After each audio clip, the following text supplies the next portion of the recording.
Hello, ladies and gentlemen. Welcome back to the channel. I hope your day and your week are going very well so far. The NBA is officially back, people. Basketball is back, and you know what that means? A new NBA player prop video coming at you.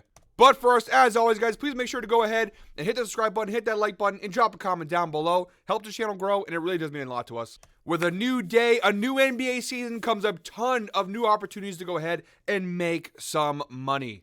God, it feels good. It feels good to be back here talking NBA basketball, giving NBA player props out to you, the people. We got just 2 games on tonight, but I found a ton of solid props to hand out in this 2-game slate. We got Celtics, Knicks, Lakers, Timberwolves. Guys, no time to waste. Let's jump right into the opening day NBA player props. Jumping right into the Outlier screen, guys. Shout out to Outlier, the best sports betting tool on the market and the sponsor of today's video. Outlier is the absolute hands-down best sports betting tool on the market, guys. It consolidates all the information, all the data that you guys need to make smart sports betting choices and puts it in one easy and convenient place to go ahead and take a look at. If you watched my videos before, if you watched my NBA player prop videos from last season, you'll know I use Outlier in every single video, and it's very, very helpful. The best part is, guys, Outlier is giving you a very special offer. If you use the link down below in our description, they're giving you a 7-day free trial to go ahead and play around with it yourself. Throughout today's video and all the NBA player prop videos this season, I'll go ahead and show you guys how Outlier is used. Maybe I'll even make a longer separate video to go ahead and give you guys some more insight into Outlier. But the best way to use it is just go ahead and use it for yourself for free. 7-day free trial, no cost to you at all. You try it, you don't like it, you cancel it, no cost at all. But you like it, it's only $19.99 a month after that. And honestly, if you're making smart sports betting choices, it should go ahead and pay for itself in theory. So special thank you to Outlier for sponsoring today's video. Shout out to them, they really are fantastic. But with that being said, let's get into the picks. Our first of 7 player props. I've got 7 player props, 4 from the Celtics-Knicks game, 3 for the Minnesota Timberwolves-Los Angeles Lakers game. Our first of 7 player props, we're looking Knicks-Celtics, 7:30 p.m. tip-off. Going Jaylen Brown here over 8.5 rebounds plus assists. Now, the line is a little juiced, guys. I'll be honest, it's a FanDuel exclusive, minus 146 on FanDuel, but it's juiced for a good reason. Now, the difficult part of betting player props in the first couple weeks is the fact that we have no data to really go off of. All the information, all the insight, all the data that we had to provide is based off of last year's numbers. The NBA is an ever-changing and a fast-evolving league, so things change very drastically from year to year. So we have to be cautious here, and that's what my recommendation to you guys is. In these first couple weeks, and I'm going to give you guys player props. I'll go ahead and remind you guys each video these first few weeks. Be cautious. Don't use your entire bankroll in this first weekend. Weekend. There's a lot of season to go, guys. These first couple weeks, a lot of wonky stuff could happen. You got players trying to find their rhythm, find their groove. So just be cautious. But again, going off of what we have from last year's data, this seems like a really solid prop. Jaylen Brown cashed this at a 51% hit rate last year. 45 out of 89 games. This, of course, includes the in-season tournament, the regular season, and even playoffs. It even includes going back into the NBA Finals. He played 89 total games last year, and 45 out of those 89 games, he cashed the over, averaging 9.11 rebounds plus assists per game in general last season. The important thing that I'm looking at, though, of course, is the head-to-head data. It's, again, one of the other big data points we can go off of here is the head-to-head information. In 3 out of his last 5 meetings with the New York Knicks, he has cashed the over, a 60% hit rate, averaging 8 rebounds plus assists per game. You see in the 2 games that he didn't cash the over, he played less than 30 minutes in both those games. Having this be the first game of the season, I very much expect Jaylen Brown to play 30-plus minutes. Of course, negating possible foul trouble, he should play over 30 minutes in this one. The Knicks have a lot of changing pieces, a lot of new pieces, a lot of new faces. I think there's going to be a lot of missed shots in this game for the Knicks, a lot of rebound opportunities for the Celtics. Jaylen Brown is going to play a very big role in this team this year, get a lot of touches. I think this prop, which he did again cash at a 51% hit rate overall last year, is a pretty solid spot. 60% hit rate versus the Knicks. And look at the matchup. Jaylen Brown last year typically lined up at the 3 spot with Jason Tatum playing the 4. With Jaylen Brown at the 3, look at the matchup. Now, this is obviously based off of last year's numbers. The Knicks were bottom half of the league in both rebounds and assists allowed to the small forward position. Now that Mikal Bridges is around, who knows if that stays the same, but I still think overall a solid matchup for Jaylen Brown. All right, guys, next up we got Sam Hauser of the Boston Celtics over 2.5 rebounds. Available on multiple sportsbooks for varying odds. Look like DraftKings is the best odds for the most popular sportsbooks there. Minus 135 is available on PrizePicks as well for minus 119 if PrizePicks is available in your state. Data is pretty solid. So you see each of his last 4 meetings with the New York Knicks all last season, he did cash his over an 80% hit rate versus the Knicks last year, averaging 3.2 rebounds per game versus New York last season. And this isn't just a Knicks thing. Overall, playoffs and regular season included a 60% hit rate for Sam Hauser last year. 59 out of 98 games last year, he cashed the over, averaging 3.23 rebounds per game for the Celtics last year. Another big thing to keep in mind here, guys, that Porzingis obviously is out for Boston here in the season opener. And Sam Hauser last season, when Kristaps Porzingis was not playing, he took on a much bigger role. The number looks pretty good. You see, he played 37 games last year, including playoffs without Porzingis. A 62% hit rate on the over. You see, his numbers did increase there, averaging 3.57 rebounds per game last year when Porzingis was out. And if we narrow that even a little closer, guys, at home last season in Boston without Porzingis, a 79% hit rate for Sam Hauser on this over. 15 out of 19 games with an average of 4.21 rebounds per game. So at home without Porzingis, this prop was a lock last season. 79% hit rate, 15 out of 19 games. Again, the Knicks, new team, a lot of new faces. The chemistry's not going to be there just yet. I can see a lot of missed shots, a lot of opportunities for rebounds in this game, like I talked about with the Jaylen Brown prop. If Hauser's going to play in the ballpark of about 25 minutes, which I do expect him to play roughly in the 20 to 25 minute range, over 2.5 rebounds feels like a really solid bet. For minus 135 too, not bad value. All right, sticking with the theme of rebounds here, we're going Karl-Anthony Towns now for our third prop of the Knicks over 11.5 rebounds. Now, this is a little bit more risky. A plus money play. This is plus 125 on FanDuel. Also available for plus 120 on DraftKings. There's plus money everywhere except for Caesars has it for minus 113. Kind of weird. Now, it's a plus money play for a reason. The overall data was not fantastic last year. Season 2023, in 78 games, just 14 out of 78, he actually cashes over. It's an 18% hit rate, averaging 8.45 rebounds per game.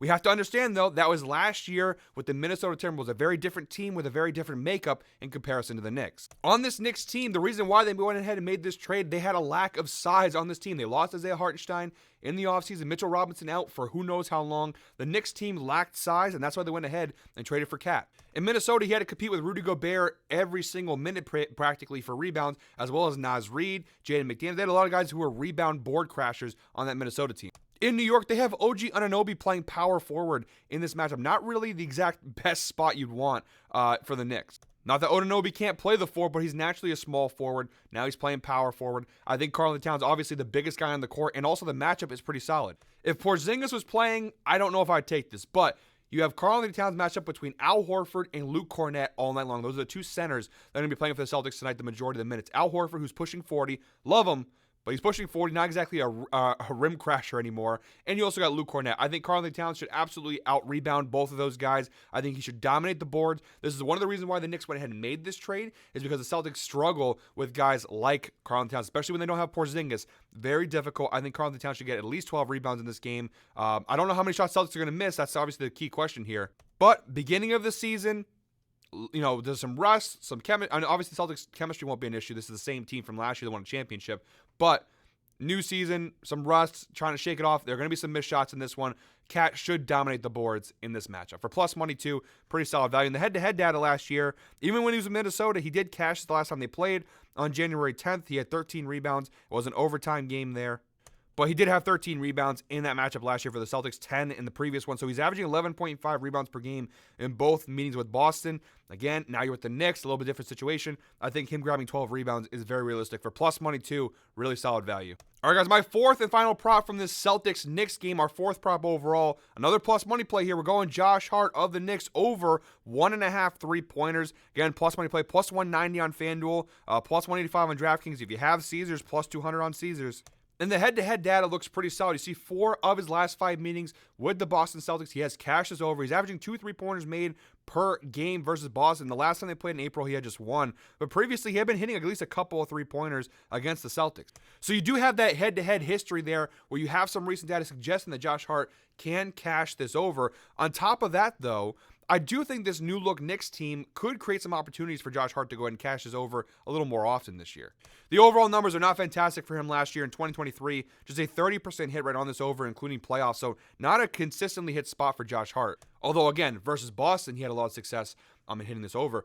This Knicks team has a lot of weapons. You got Brunson now. You got Bridges. You got Anunoby. You got Karl-Anthony Towns. A lot of guys who can create a lot of stuff. And for defense, even as great as the Celtics defense is, it's a lot to take care of between Towns and Anunoby and Bridges. Like, Mikal Bridges is the number 3 option on this Knicks team. Anunoby is the number 4 option on this Knicks team. That's pretty absurd.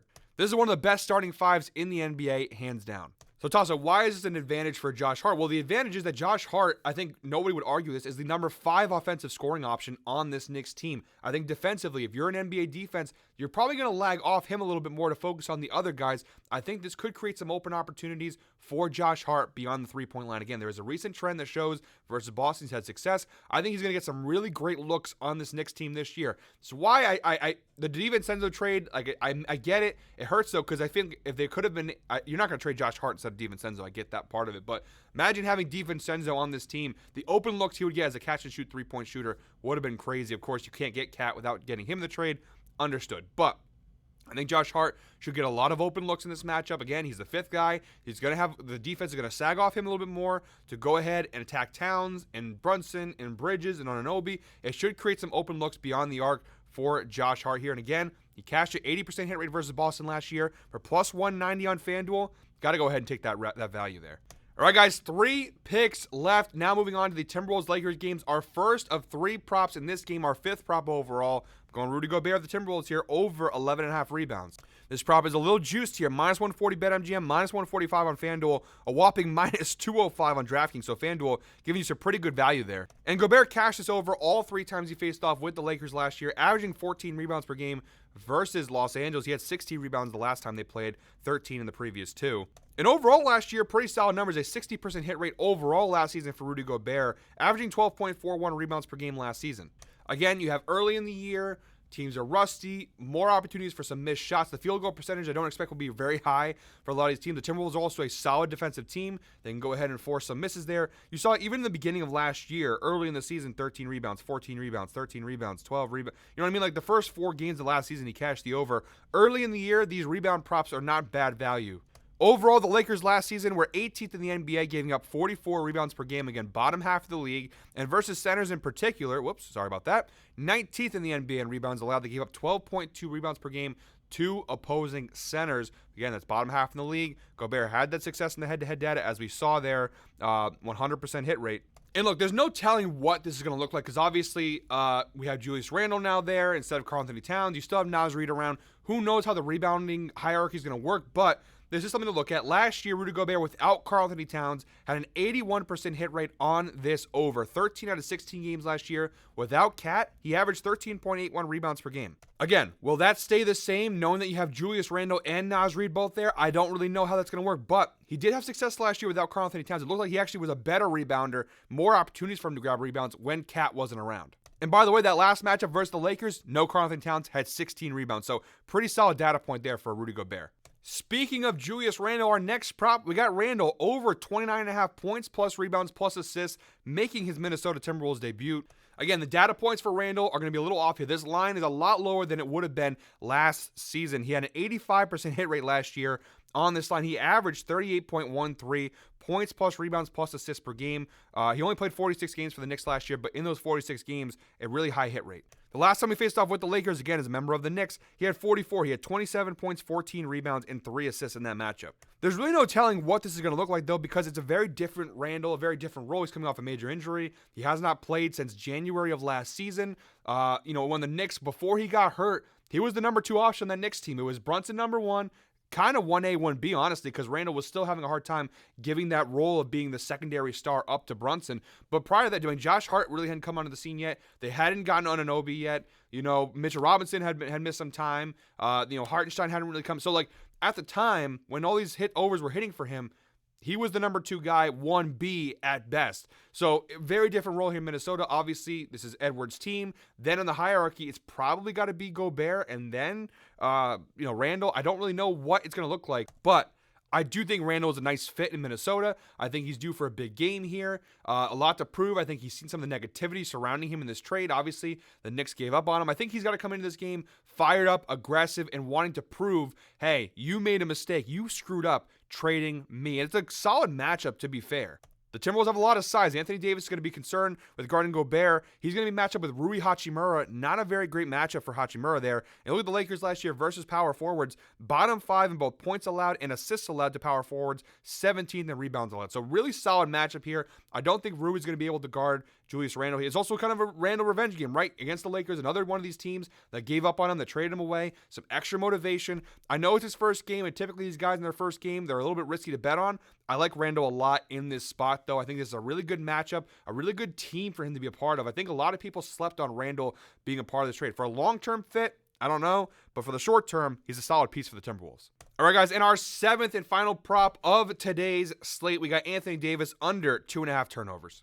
This is available for -110 on DraftKings, also available on PrizePicks and on BetMGM. Again, guys, the head-to-head data been pretty solid on a lot of these props. It's solid here as well. A 75% hit rate for Davis versus the Timberwolves last year. Played him 4 times, cashed the under in 3 out of 4 games. The only time he cashed the over was back on March 10th. He had 3 turnovers and what was a 120-109 win for the Lakers. And this isn't totally abnormal. I mean, he hit this at a 65% hit rate last year. 54 out of 83 games, he cashed the under, averaging 2.13 turnovers per game last season.